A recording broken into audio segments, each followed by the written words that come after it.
दिव्यांगता के मुद्दों पर संवेदनशील। तो हम ये तो नहीं कह सकते कि हम ये कोशिश करें कि आप संवेदनशील बने, क्योंकि जो इस हाल का माहौल था उससे लग रहा था कि आप लोग काफ़ी संवेदनशील तो हैं। दिव्यांगता के मुद्दों की समझ विकसित करना, तो हम ये प्रयास करना चाहते थे कि उनकी क्या क्या समस्याएं हैं, क्या उनकी समस्याएं हैं, हम उनका किस तरीके से निराकरण कर सकते हैं, क्या प्रयास कर सकते हैं, इस पर जरूर हमको चर्चा करनी चाहिए और विचार करना चाहिए। तो आज जो हमने ये चर्चा की, इसके पश्चात जो मुख्य बिंदु निकल कर आए कि आप सभी ने कहा कि जो दिव्यांग होते हैं उनको एकाकीपन महसूस होता है, जो वो करना चाहते हैं वो नहीं कर पाते हैं, उनको ताने दिए जाते हैं, उनका मजाक बनाया जाता है। तो अगर हम कहीं पर भी इस तरीके की चीज़ें देखते हैं तो निश्चित रूप से हमको उनको हतोत्साहित करना है, क्योंकि हम भी एक सामाजिक कार्यकर्ता हैं और हम ये चाहते हैं कि ये इस तरीके की स्थितियों का सामना ना करें। अक्षमता है तो उनको प्रताड़ना दी जाती है, उनको हतोत्साहित किया जाता है। ये भी कहा गया कि वो जो करना चाहते हैं वो नहीं कर पाते, जैसा ये केस स्टडी थी कि वो बच्चा खेलना चाहता था लेकिन नहीं खेल पा रहा है। घुटन होती है उनको, जब वो नहीं कर पा रहा है जो वो करना चाहता है तो बच्चा को घुटन होती है, उसकी घुटन को वो बता भी नहीं पाता, क्योंकि जो दिव्यांगता होती है वो एक प्रकार की तो होती नहीं है कि जो हम देख पा रहे हैं। विशेष करके जिन मुद्दों पे हमने चर्चा की वो मोस्टली शारीरिक थी, और शारीरिक अक्षमता हमको दिख भी पाती है और हम उसके लिए कई बार सहानुभूति रखते हैं और कई बार अति की सहानुभूति रखते हैं। तो ये अति की सहानुभूति रखने के बजाय उसको बल देना, उसको आगे के लिए प्रोत्साहित करना बहुत ज़्यादा जरूरी होता है। लेकिन कई बार कुछ अलग प्रकार की विकलांगता भी होती है और दिव्यांगता होती है जिसके लिए हमको विशेष प्रयास करना होता है। और प्रयास क्या, उसको समझना पड़ता है।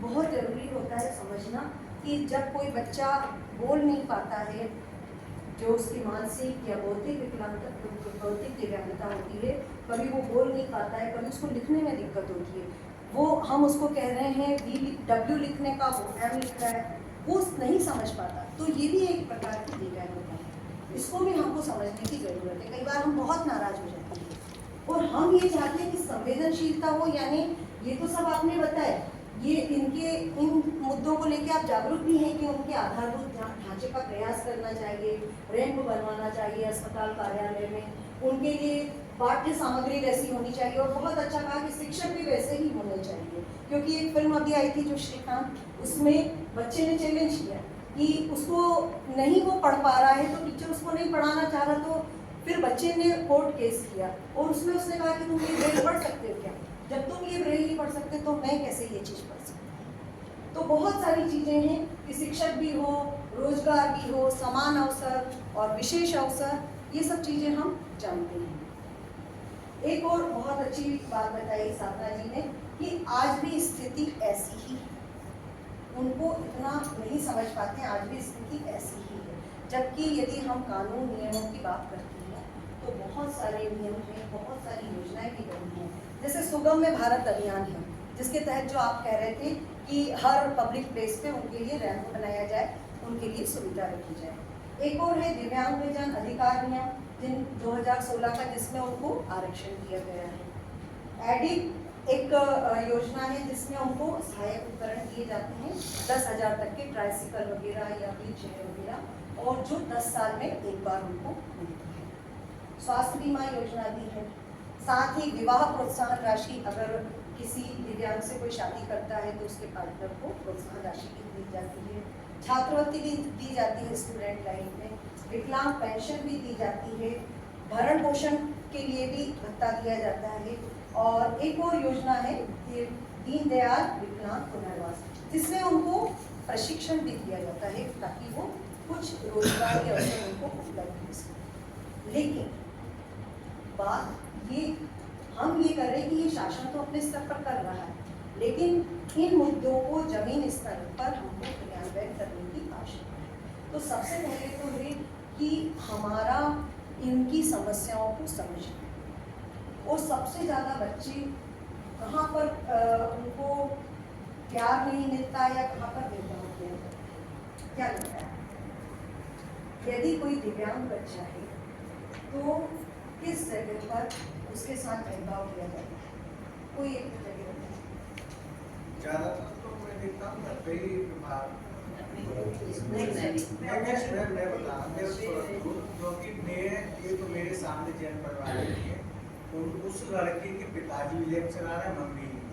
लेकिन वो जन्म से दिव्यांग था तो वो दादा और अम्मा के पास छोड़ गए और ट्रेनिंग में ऐसी मेरे को मिली, बहुत अच्छी भाषण देते, मेरे से नहीं रुका गया कि आप भाषण तो अच्छी देते हैं और एक्चुअली सामने रहते हैं कि आपका बच्चा आपके माता पिता गर्भ है उनके हवाले छोड़ा है, लेकिन इससे कुछ नहीं होगा। आपने कुछ कहा?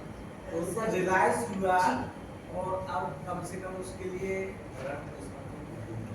तो हम यही चाहते हैं कि जब हम कोई ऐसी स्थिति देखते हैं, अभी हमने जब बात करी तो देखिए किसने अपने आस पड़ोस में या समाज में एक दिव्यांग देखे, तो मनसारे जी ने देखे, सतीश जी ने आपके परिवार में देखा, डॉक्टर रूपा जी ने भी बताया, श्रद्धा जी ने भी बताया कि उन्होंने भी देखा।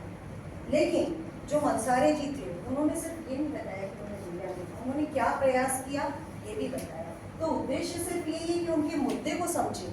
कई बच्चों के आधार कार्ड बनने में दिक्कत होती है या उनकी कई समस्याएं होती है, तो उन समस्याओं को हल भी करना है हमको। डॉक्टर रूपा जी जब बता रही थी तो दिव्यांगता का बता रही थी, लेकिन उनके चेहरे पर मुस्कुराहट आती थी। रीजन था क्योंकि उन्होंने देखा कि उस बच्चे ने किस तरीके से प्रोग्रेस, किस तरीके से उसका बच्चे ने उनका रिजर्वेशन करवा दिया, वो प्रोग्रेस हुई।